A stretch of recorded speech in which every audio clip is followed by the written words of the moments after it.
to the Film Alchemist podcast, the show where we look at movies we love, break them apart, to find out what gives them their magic. I'm your host, Josh Griffey, joined as always by my terrible relative, Steve Guttenberg look-alike, mom coat wearing Alex Dan Dino. I just made you a medley of all the worst things in the movie. See how I did that? I definitely can't do a Holly Hunter accent. So I'll try. I actually used to work at Fox Television, and we did her show Saving Grace. So Holly Hunter's voice is just like burned into my dark psyche. At the worst moments, I just hear, "Hey, what's going on, y'all?" All right. Guys, thank you for joining the show. Guys, we've seen a lot of influx lately. A lot of new people on Twitter, Instagram, all that. A lot of ratings and reviews coming through, which we help. Wherever you find the pod, if it's on Apple iTunes especially, please take a moment, leave us a rating and review. It helps us out enormously. Also, just one simple task, man. Tag us in a tweet or an Instagram, whatever, with someone who you know who loves movies and might like to do this with us. Also, submissions are open and ready to go as the pod stuffs your stocking for December. We've already got 2 fans whose movies will be covered. We still have 2 to 3 more spots available. Maybe even a double feature. Keep them coming. We'll get through all we can to end the year with a bang. Guys. So that's it, guys. This month, though, back to business. The pod breaks bread. We just had a harrowing dinner with the Hewitts and Corpse Grandpa, but now it's time to get real scary. And Home for the Holidays, the Jodie Foster joint. Pure terror from start to finish. If there was a movie that scares me more than any, this could be it. Like right up there with any Buried Alive movie, which I can't even watch because I'm so wildly claustrophobic, or any movie where people look out of really tall buildings and they stand too close to the window because I'm wildly afraid of heights. Those are 2 things that actually scare me in movies. I'll watch people get cut up all day, but that shit's scary. Jodie Foster made the most unintentionally terrifying movie I've ever seen with Home for the Holidays. Actually, for me, which I love on this show, I think it's only happened maybe once before. I had never even heard of this movie until you mentioned it to me. And with this cast, I'm actually pretty shocked. This is like one of my favorite, like, it's not an all-timer, I'd say, but it's definitely one of my favorite, like, this movie is, an amazing ensemble cast, but also, like, one of those truly terrifying, like, oh, my God, how badly do you not want to see your family at the holidays? Yeah, well, as we're coming up on Thanksgiving and Christmas, this is an apt movie, right? And a lot of our fans like horror, so here we go. Alex, why did you pick this movie? As I called it, the Philistine August Osage County. Because, well, one, I don't think it's the Philistine August Osage County. I think that's that's a pretty tall order. August Osage County is like a completely different thing for me. This movie, I saw it at a much younger age than I should have, like probably like right around the time it actually got released on home video in 96. But it always stuck with me because it reminded me so much of how much, like, at an early age I was very aware of like family drama, and like my parents are pretty normal people. Like, they don't. Your parents are like the most laid back, nice parents of all time. This strikes like, me as odd that you would bond to this. My parents are very laid back, but my dad's family are a bunch of insane people, and he and I have often bonded over like how eerily similar some of the events of this movie. Like, we've never poured turkey on anyone or any shit like that, but like the battles and fights and like infighting between siblings and shit is something that my dad's very familiar with. So we've always bonded on that, and that is just like there's about an hour of this movie that I think might be some of the best like acting you've seen in movies in a long time. Like, these people just feed off each other so well, and just what an amazing ensemble cast to be this family. Like, that's the thing that I love the most about it, is just they are feeding off each other nonstop. And it's also one of Robert Downey Jr. I think it might have been one of the last ones he did before he actually had to go to like county. He's like openly admitted to like doing heroin while he was doing this movie. But, like, he's so fucking good the entirety of the film. Like, he's so good and so real, naturalistic. And again, oh, no, absolutely. And then, of course, it's Sam Bancroft, Holly Hunter, Geraldine Chaplin, who turns in like the weirdest, most heartbreaking performance of the entire movie. Honestly, like I don't even give a shit about Cynthia Stevenson by the end. I'm sorry, man, I can't hear a word you're saying. Oh, really? Hold on. Can you hear me? Yeah, I haven't been able to hear you for since you started talking. Really? Are you there? Are you there? Yeah. Here we go. Yeah, no, you just kind of froze, and I could hear So I kept trying to nod and be like, yes, yes. Yeah, now I can hear you. You're pretty fucking pixelated, but I can hear you. Okay, do you want to start over? I don't know if your internet's cycling or something, but yeah, you froze on me for a minute. Okay, you want to start from what I like about the movie? Why I picked it? I might just bomb back in. I don't know. I don't know when it froze or how bad it got.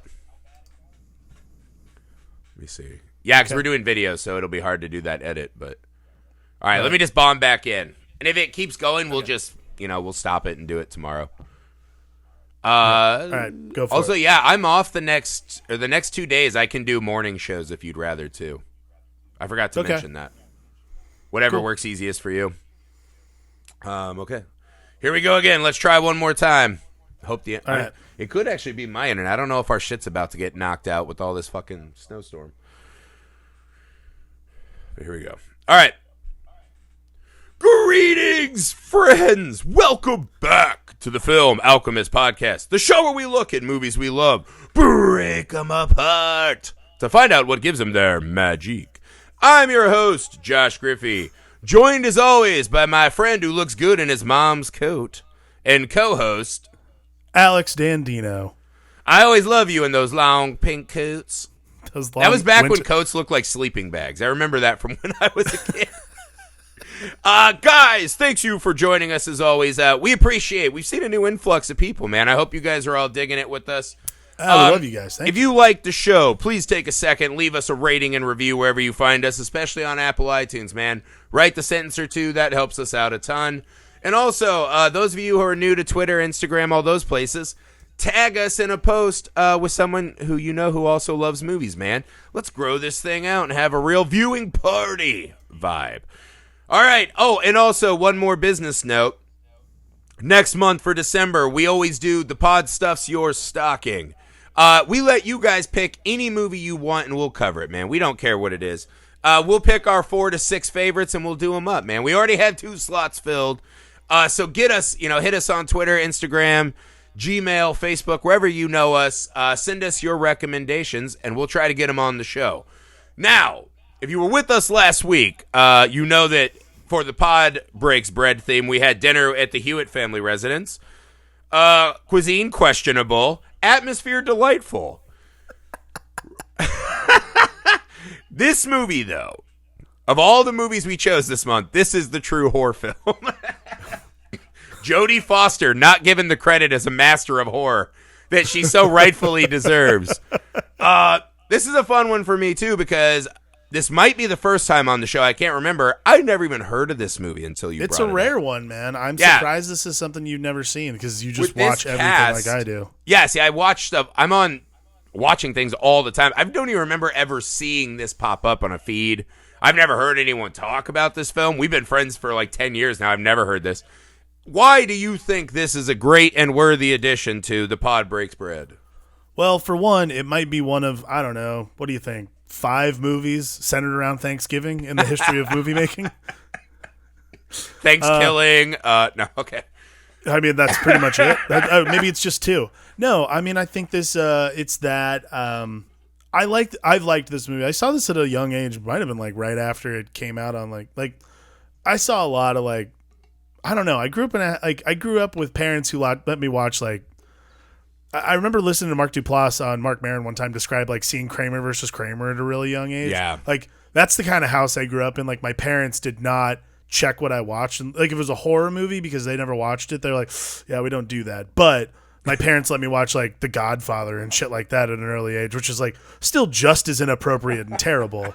So like I'm just like damaged in that way of wanting to like watch movies that are just like horrible kitchen sink dramas. Like I could tell you like the fucking plot to Mike Lee's movies when I was like 12 years old. But Home for the Holidays is an amazing ensemble cast. And not only that, they feed off each other so well. There's an hour in this movie where they actually are at the dinner itself. I don't think you're going to find a better group of actors working together to make something awesome in a lot of respects. Like, that's the thing that I love the most about this movie. Like, there are some like things that really don't work for me, but, and this isn't like an all-timer, but I do love this movie and I do love the actors in it. So how would you like to break this down? You want to go in order of chapters? Or you just want to go character by character? I'd actually be interested to hear what your thoughts were initially, to be honest with you. I want to know your hot take. You know what? This is the thing. I don't have a hot take on the film. One of the things I noticed was just, wow, there's so many inappropriate behaviors by today's standards that are happening that just like, wow, man, God, I remember those days, right? Like, my family never had I'm so glad my sister's home, I'm just going to take pictures of her tits, right? Like, we didn't have that kind of family thing going on. Not at all. But just like the casual homophobia, the, guy who works at like a business job who wants to seem like he's way more important than he is. I had that uncle. So there's a lot of these. What I think I took away is just, there's almost no moment of joy and relief in this entire movie. Like, of almost any movie I've seen, it's just fucking misery compounding with misery. Yeah. Even the daughter doesn't get a fuck because her boyfriend turns into this fucking criminal groper. I was like, who leaves this movie and is okay? You get this feeling that everyone in this movie is just kind of sad in a way. He has maybe the only one decent moment in the movie, but he's always going to have that giant hole in his life where his family, the people he grew up with, can't accept him for who he is. Except for Holly Hunter. All bad. Yeah, well, that's what I mean. That and, maybe the one moment in the movie that I was like, what a fucking moment, was the dad when he talks to Jeff on the phone and he's like, you know what? Yeah. I think I mean this. He had to throw the qualifier in, right? Because that was a 90s thing. Yeah, like, I mean, don't be too gay with me. But well, yeah, that's like the great thing about this movie. Like, it is like this. But this is the line, right? He's like, I think I mean this. Congratulations. You're a good kid. You deserve better, right? Threw a dad joke in. And Robert Downey in that moment looking at his dad in this kind of moment of respite after his mom was pretty much like, fuck you. It was, right. That's the one moment. Other than that, I think every moment in this movie is misery. Totally. I mean, yes, everybody. I mean, I even like the side characters. Like David Strathairn has this side character. He's like a cameo basically in the movie. He shows up for 5 minutes, and even his character has like the world's worst luck. Where like he's describing his life, and he's like, "Well, let's see. I fix people's washers and dryers. My parents died, so now I'm just like alone and blah blah blah." I'm like, good God. Not only that, but then Robert Downey Jr. sneaks into the kitchen to snicker at this man's life. Yeah, to like make fun of him and do like. But this is what I mean. This movie, that's a great scene, right? Because here's what this movie does: is it just shows how we are all just these jagged icebergs, cold and alone, and occasionally the currents smash us together so we can just be a little more broken, right? Because the mom thinks, I'll fix my broken daughter by putting her with this guy that she kind of knew from forever ago. Right. So she's like, I don't want to be a part of this. She's looking kind of down on him. He's sitting here like, everything in my life fucking sucks. I'm working on Thanksgiving. Everyone's dead. Robert Downey Jr. is the kind of guy who would laugh at that fucking story. Right. And we, the audience, are put in this position that the movie constantly puts us in, which is, who am I bonding with here? Right? You know who my friend is on the couch through this whole movie? It's just fucking misery. It's just me and Kathy Bates watching this whole movie being like, I guess I've had that moment. Wow, what the fuck? I mean, like, everyone has this, like, it's interesting because everyone's coming to the dinner being so just like, everyone's broken coming into dinner. Like, Holly Hunter's character begins the movie with getting fired, trying to save her job by making out with her old guy boss. Dude, by the way, also traveling with a cold. Let's pause on that moment. So she's in this almost euphoric state, right? Like, I was the painter today. We learned later yeah. that she was a painter and quit. Now she's a restorer, right? So it's almost, I told you this. There was a point when I was a script reader.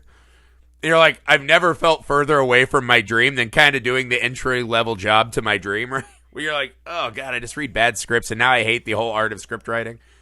That's kind of what Holly Hunter's job is, right? Just restoring other people's work. But she hits this euphoric moment. The just lashing out to kiss the... Has she done that before? Did they fuck before? And then there's this weird, like, maybe he bites her an alarm? So you don't know if it had just been less awkward, would they have fucked and she could have saved her job? Probably. I mean, it's interesting because I've always, like, it's the first viewing I've watched where I've actually thought that maybe she was just doing it as, like, some weird stress reaction. I've always assumed it was to actually save her job. Like, she was fully intending to fuck that guy. So, not only that, though. I think she was in a weird way. She then goes to the airport with a cold. And then right before she gets out of the car, her daughter, who's played by Claire Danes, goes, by the way, I'm going to fuck my boyfriend this weekend while you're at home with your parents, having absolutely the worst time. Like, yeah, I respect you enough to tell you I'm about to get that dirt. Yeah. Well, thanks, daughter. Preach. Like, that's literally like, and then the door closes and she's off on the plane. Like, it's fucking insanity. But see, this is an important thing, though, right? Because she loses the coat. So what this does, I think what's really cool about this intro is it serves dual purpose, right? It almost takes away everything that seemingly is good in her life, right? Like loving relationship with her daughter, you know, respectful. They can talk to each other. She's not hiding things. Cool job, cool town, right?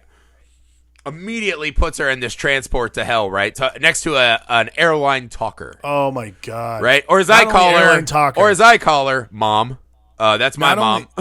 Not only airplane talker, but also like airplane packed my own food. Oh God, yeah, like salt and peppering like her skinless chicken. And peppering her fucking chicken. Like that might be some of the best like busy work I've ever seen an actor do while annoying the shit out of another actor. Like this is what I mean, right? Like most of these movies that happen in this space.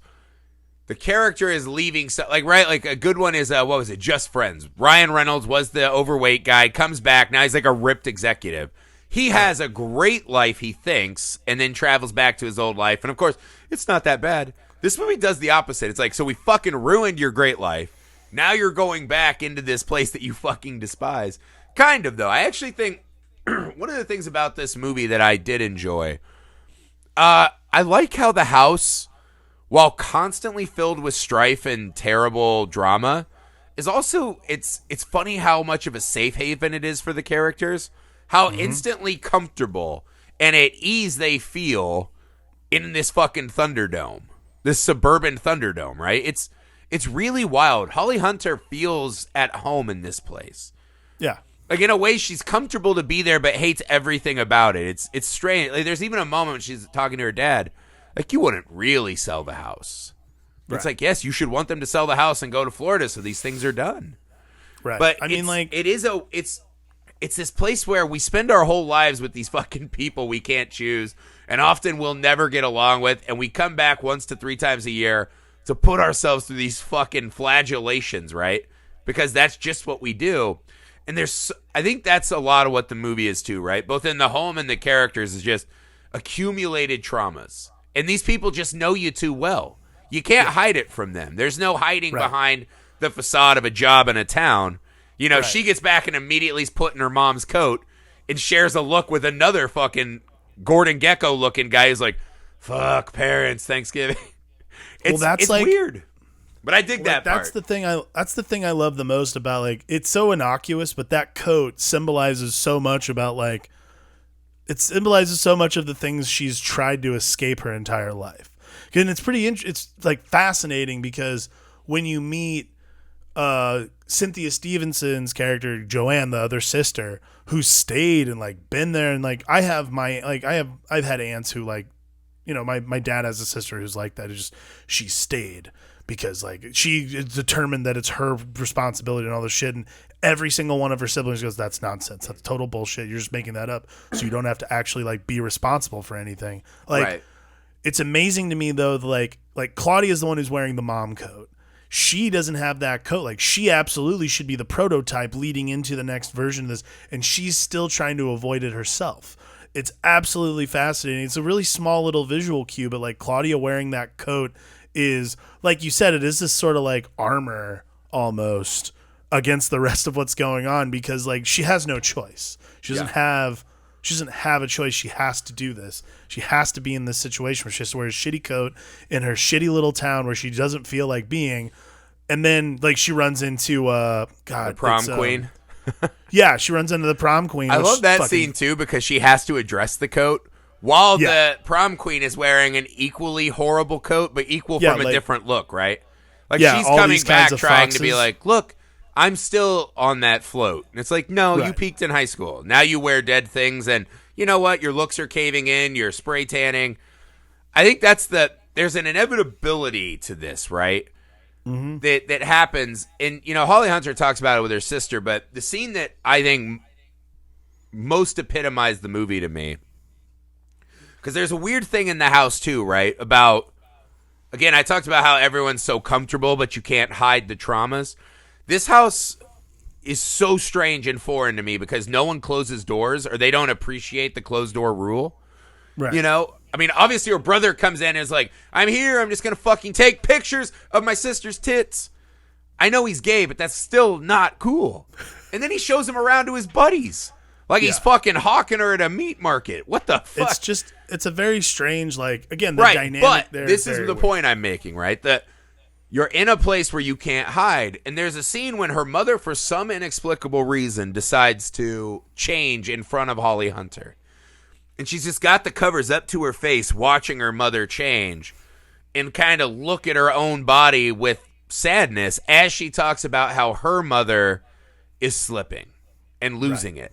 And so there's this 3-generation moment where they're all fucking slipping. They all feel like they're at the end and slipping, even though there's someone else ahead of them that's further down that road. Right. And I think that's a really cool scene, man. It's this inevitability. We all, whether we want to or not, will become our parents, if not in style and behavior. Right. Eventually we'll just be that old person that someone's sick of or thinks isn't cool. Someday my kids will come back and be like, Dad, your movie taste is impeccable. You're the best dungeon master ever. God, those abs. But then they'll also be like, but I'm also sick of you because I lived in a house with you for 20 years. Right. But it's the inescapableness of this movie. Yeah. I think is really... It's pretty impressive that Jodie Foster was able to do this. And I don't know if this is her directorial debut, but I'm assuming early. This is her second movie. Yeah, and this movie reeks of directed by actor. Mm-hmm. They never cut. They never add like a shot or do anything with the camera that is interesting. Like, it's all just let these actors take you places. Well, again, like I would, using your analogy of like August Osage County, like August Osage County is written by Tracy Letts, who's like one of the great like actors writers for like theater and film. Yeah. And like this is again a great example of like a script that just breathes with the ability. Like you bring in a group of quality actors like this. Like again, you have Holly Hunter, Robert Downey Jr., Anne Bancroft, Charles Durning, Geraldine Chaplin, all these guys who have been in the business or have just like made their mark. And I mean, even like Robert Downey Jr., this is 95, like he's still relatively young. Like he's nowhere near what we know him as now. Like this is still in his heyday of like hell racing. Like this is like what, and this is the thing, because actors, and especially like from plays are a medium that thrive on the actors' performances. They're really what you have. They are the front and center. A lot of movies, actors can descend into prop level. Like we talked about Chainsaw Massacre. I think Gunnar Hansen brings a lot to Leatherface, but almost anyone else in that movie could have been replaced and just been anyone, right? Whereas something like, you can't make August Osage County with a really untalented no-name. And you can't make this movie that way. Because you have to have those scenes where every actor is capable of holding their own and doing their separate journeys. It's just one of those... Well, I appreciate a film that is still like this, right? Like I've always thought the play on film is an interesting journey that I like to take sometimes. Well, I'm not sure you're gonna find a better exemplary experience of like actors culminating in like what feels like real life than that dinner. Like when everyone starts eating after praying and all that stuff, like the cadence and the pace of the meal, the plates being passed, all that stuff, like all of it feels very real. And even the way it's shot, which is, again, you're right, not like exceptional or anything like that. Yeah. It's the edit though is so like, it's so concise and so specific. I think the point of it, not to like take a shot like, oh, they suck at cinematography. I think the exact point is you don't want, because anytime you make a cut, your mind's eye is distracted. It's an inevitable feature of the film experience, right? You, by your very nature, somewhere subconsciously, your brain is doing something rather than being in the moment. And I think the whole premise of the movie is to take as much away as possible and turn you into wallpaper.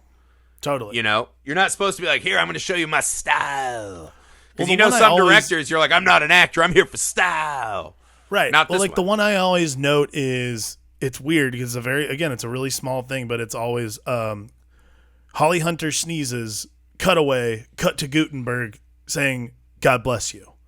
Like, no, he just says bless you. He doesn't even say God. That fucking savage. But it's one of those things where, like, it's so unnecessary, but it also fits so well into the pacing of the entire movie. Yeah. Like, it has to. Because, again, like... That moment makes me uncomfortable because we have that debate every year at the holidays, which is, I'm just not a bless you guy. Like, if someone's actually sick, I'm like, hey, go home. Get away from me. What are you doing? Like, don't just keep sitting by me sneezing. And I'm not going to say... bearded man in the sky, bless thee. Like, that's stupid. Just go away from me like if you're sick. Like, but some relatives always like, oh, we don't say bless you anymore. Why do you think America is where it is? You know what I mean? Like, happy holidays. Christmas is under assault, man. Yeah. They say grace, and then like... I like the grace scene, too, because Gladys fucks it up, and it's not Christian enough. We have this fight every year, too, which is, are we saying grace? I'm like, I'm not. And I just intentionally stare at my relatives, like, making it as weird as possible, so hopefully I don't have to do these fucking gestures anymore. Oh, dude. Andrea's dad makes me say grace every year, and I'm like, is this because I was raised? Yeah, I'm like, is this because you think I'm still Catholic? Like, it's one of those things where I was like, no, this is an animal dominance technique he's affecting on you. I could literally just say the Lord's Prayer, and they're like, that was lovely. I'm like, I say it every year. I don't see the point. You're like, well, I've rehearsed it 20 times now, so yes, it's very... So, like... But I love, like, they try to talk about politics, and Anne Bancroft's like, no politics during Thanksgiving. I'm like, well, I don't know who invented that rule. I wish we had that everywhere. I think everyone's praying for that now. But then the best is, like, Charles Durning starts in on Steve Gutenberg, like, being like, you're a banker, you piece of shit. What, do you want my money now? Like, trying to, like, give him a bunch of shit. I fucking love it. No, he says the human cholesterol thing. No. Wait, by the way, we're skipping just, like, the biggest moment of dinner. When Aunt Gladys is like, yeah, one time I kissed your dad and I still masturbate to him, and God, I wish it was me instead of the saddest lonely woman thing, right? As she's watched her, seems like a nice enough sister, a good aunt. Yeah. But just gets a little fucking liquored up and pines over her brother-in-law, who is doing nothing to fucking move the conversation away, almost sitting there reveling, like Conan at the end of the movie on his fucking throne of broken, battered enemies. 100%. It's bad. And then like she just fucking plants a kiss on him at the end of dinner when they're in the fucking emotion closet, and just that never gets brought up again. We just sail right the fuck past that. Geraldine Chaplin is the fucking all-star of this movie. Like, every time you just need a gut punch of some sort of like, oh, that is just so tragic reality, there it is. Like, no one else really has that. Like, the stuff between Tommy and Joanne is so, like, you know, that's what siblings do to each other. Like, I like, there's obviously a thing way over the line at some point, but, you know, that's like, siblings pick on each other. That's part of life. Geraldine Chaplin has probably one of the most monumental performances as someone who's literally losing her mind, and she's grabbing onto the last vestiges of things that made her happy, because she clearly has lived like the 500 plants, giving the lamps away. These are all things that we've seen. The weird thing is, she's probably the happiest person in the film. No, totally. No, I was gonna say, like, when we were talking earlier about like who gets out of this the way they want. Oh, it's Geraldine Chaplin. Like, she gets a kiss. I mean, she you gets could to go home easily afterwards. say Robert Downey Jr., but he will always have that fact that his own fucking mother, when he's like, "Mom," because there's this line that's devastating when they talk about the marriage, right? Yeah. And he's just like, she's like, I can't change. And he goes, "Trust me, Mom, neither can I," which is just a devastating line for a gay son to have to, who's kind of just been outed. Like, that's another thing. I'm like, did he just get fucking dragged out of the closet, like on public display at Thanksgiving by his bitch ass sister? And that devastating line, he's like, "Trust me, neither can I. Like, this is who I am." And his mom says, "Even as a child, you always kept us away or didn't want to be near us. Even as a little boy, you didn't want us too close." And you're like, what the fuck? So that's just one of those things. Like, he's always going to carry the scars of this, right? Yeah. It's fucking brutal. I mean, the him being outed in general, because actually, I found Robert Downey Jr. pretty annoying in this movie, to be honest. Like, his like, "Oh, I'm the funniest guy of all time." It's like, no, you're not. Like, it's pretty. In a way, it's a perfect acting performance because it's we all know that guy, and they're never as funny as they think they are. Right. And they are wildly annoying, right? But you also don't want to be a Gutenberg. Never be a Goot. The Goots is bad. So a medium. But I found Robert Downey Jr. like the thing in the car, like, "Oh, drive fast. Oh, pull back. Oh." I was fucking sick of his shit. So sick of Robert Downey Jr. shit. But he's so charming. It's the thing that he's always had is he's so fucking devastatingly charming. That when he then starts to do his emotional journey, right? It's brutal. And you want so much to reach through and give him the hug, right? So he gets outed in front of everyone. And the scene that just cut me to the core besides his mom was when his sister's like, "You fucking pervert. Like, I have friends in Boston." Just of course, again, because people like her who stay home, they know they're not doing anything, but they take on the parents because I have to. It gives them a shield. They also are so worried about how people view them that instead of being happy for her brother who found someone to be with amongst this tragedy-riddled world, she just fucking, how do you think that reflects on me? And then the dad just sitting there shocked, putting it together. "Did you wear a dress?" Like, that's all he can think about is if his son wore the dress. Yeah. And really, he doesn't get the nice, like, "I accept you" moment until Robert Downey admits he doesn't wear the dress. It's fucking brutal. And you get why. Because when he first shows up, right, and he starts jumping on their car and shit, you're like, "Oh, yeah, I would fucking knock him out." Oh, I'd fucking if that was my brother, if that was my brother-in-law, you're like, "Yeah, we're going to fucking fist fight now. Like, fuck you. I hate your guts anyways. We're going to fist fight. I can't believe it took him that long." But you understand why he's so impishly excited to go at her. Because she's just a bad Joanne is an irredeemable piece of shit in this film. Totally. But like... And her kids are fucking pieces of shit, so she's extra bad. Everybody she sucks. Makes me fucking furious, yeah. Yeah, she's like irredeemably terrible. Like, Steve Gutenberg's just trying to like get through the day, it seems, because he clearly knows he made a huge mistake in marrying this insane woman who like Steve has absolutely Gutenberg's the guy who, he's like I went to college because I'm a captain of industry. I'm going to be a CEO, and you land as a banker. And so he'll never be what he wants to be, so he thinks by being extra serious and hard, someday he'll have that $50K just sitting in his savings account, and that's what he'll jerk off to when fucking Jones stops fucking him. That's the guy, right? Like, I live in a neighborhood surrounded by those guys, right? There's nothing wrong with being that guy. That's fine. Some people just aren't here to, live life. They're just like waiting it out with the savings account until they die. So Gutenberg is not really a bad guy. He's just that guy. He's just that guy. And his wife is that wife who's like, I just want to have the house. And they're the people now that would have all the Facebook shit. Like, look at how good we are. Our life's great. When on the inside, they just don't really care about each other that much. So, fuck them. They're not even really worth talking about in this movie, which bothered, except for the damage they inflict on others. Right. Again, like... but yeah, let's talk about something weird. I want to get to a weird one before we finish off all these journeys. What do you got? Two weird things. The mom just wearing a wig, that fucking threw me for a fucking loop. When she came out with the gray hair, I was like, what the fuck? That's like an But old I remember lady that thing, was man. a thing old ladies did back then, but I forgot. But two, Dylan McDermott. why is he in this movie, and what the fuck were they thinking with that backstory? So he's a business partner that Robert Downey Jr. seemingly wants to fuck, but when he can't fuck because he has a husband he actually loves, right? It's almost this red herring in the movie. We find out that he's just been sharing his sister's tit pictures with Dylan McDermott, who's like, you know what? I will come with you to Thanksgiving as she's having an emotional breakdown. Because, Thanksgiving dinner is when her life's falling apart. It's the perfect time to try to get some ass. And then proceeds to just try to get ass. Right? And then fucking, I don't understand him in this movie at all. It's a weird, like, I've always thought that too. Like, I've always, like, I like up until the end of dinner. And, like, the stuff between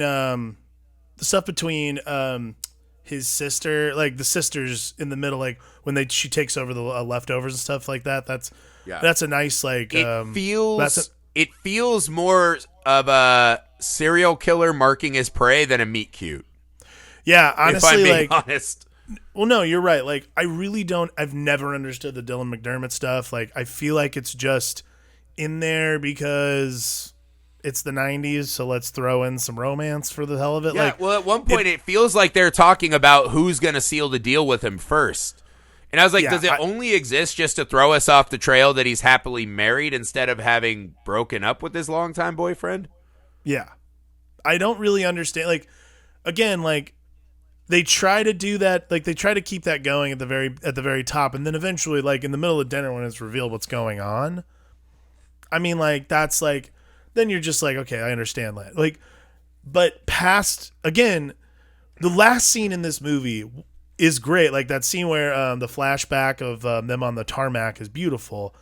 But it all should end in the side TV room with Charles Durning and Holly Hunter talking about stuff. Like, that should have been a much longer scene rather than punctuated by this, like, weird, ill-fated, like, we're gonna fuck in my parents' house and then we don't because Tommy's right there. Yeah, so, she's like, hey, I don't want to get fucked in my childhood bed. Yeah. And then there's this weird stuff where he's like, and he has a good line when he's yelling at the kid about the coffee, and he's like, you think there's just a million good women out there waiting to make you happy. There's not. Yeah. I need the coffee. And it's like, I get it. You want to put this girl's head in your garden staring at the window of the mom who betrayed you. But enough. Yes. It just didn't add up to me. It was such a weird, because I think that's the other problem too, is right as the movie, I wasn't really digging it that much, and then it hits that dinner, and it's such a captivating bit of the film that then kind of as the dinner, everyone starts to dissipate. You know, they have we're going to fight in the yard, the dad's spraying them, they run away. You're like, all right, that's fine. Out. And yeah, I'm just not as interested. Yeah. And again, like you, I thought the final image of, like, they actually showed Joanne and Gutenberg happy. They showed everyone's happiest moment. I was like, that's a really lovely way. Because what the dad said, there's this moment that I love in the film, too. After fucking creepy Dylan McDermott seems to leave, right, to go find his next woman that looks exactly like Holly Hunter to sniff the panties of after he murdered her. There's this moment of the dad who's just down in the basement. He's watching the movies, right? Because I love that link, too, about him with the video camera and the son with, Robert Downey with the Polaroid. There's a lot of those crossovers, too, about people and their parents having similar visual behaviors on the movie I like. But him just watching it, right? And they say something about, oh, look at those little shitheads, whatever.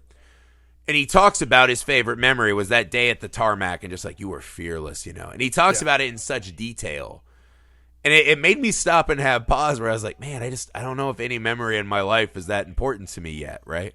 Like, I've had big days in my life, and I think the movie made me stop and think, like, fuck, like, those memories are already getting hazy. So then you try to remember, and you're, like, re-mythologizing it. Right. And it's the weird thing we do. And Holly Hunter says something about, oh, that doesn't matter that much. And the dad has, to me, the line of the movie, and he's like, I wish I had it all on tape. Because he just, he's this guy who, and he's probably the happiest character, actually, now that I'm thinking about it. Because he just is very affable, eating pie, dancing around the house, playing piano. But there is a sadness to him just sitting in that basement alone watching the good old days. Right. Feeling a little bit useless now that he's retired. It's kind of like what I told you with time traveling, Totally. which is it's not something that works for people that are happy, only sad. So I think the movie hammers it home really well at the end when you see everyone begin to go back, because they do this great line where it's like, fuck, I can't believe we have to do this again at Christmas. Yeah.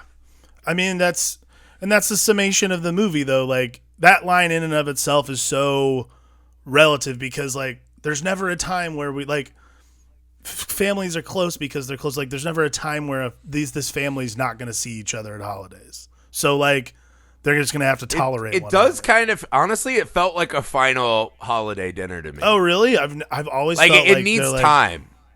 Yeah. Like, Joanne pretty much told her sister, like, we're never going to get together. Holly's like, we don't have to like each other. We're family. Right. I never knew if they were going to come back. Like, it'd be a couple years again, like maybe one of those every 5 to 10 years. Joanne and Gutenberg will be back with just the parents. Sure. Totally. I did have to ask you a weird thing. What was McDermott's plan on that plane? Was he pretty much like, hey, you can just, like, we'll fuck in the bathroom, and then when the plane ride's over, at least we'll have those 2 hours and not questions? I guess. Was that his plan? Again, I've never understood any of the Dylan McDermott stuff in this movie. Like, it's never made sense to me. Ever. Like, it makes no sense. Like, I always thought he was like, well, I don't have a job. I guess we'll just go to Chicago. I'm like, are you just going to shack up with her already? That's weird.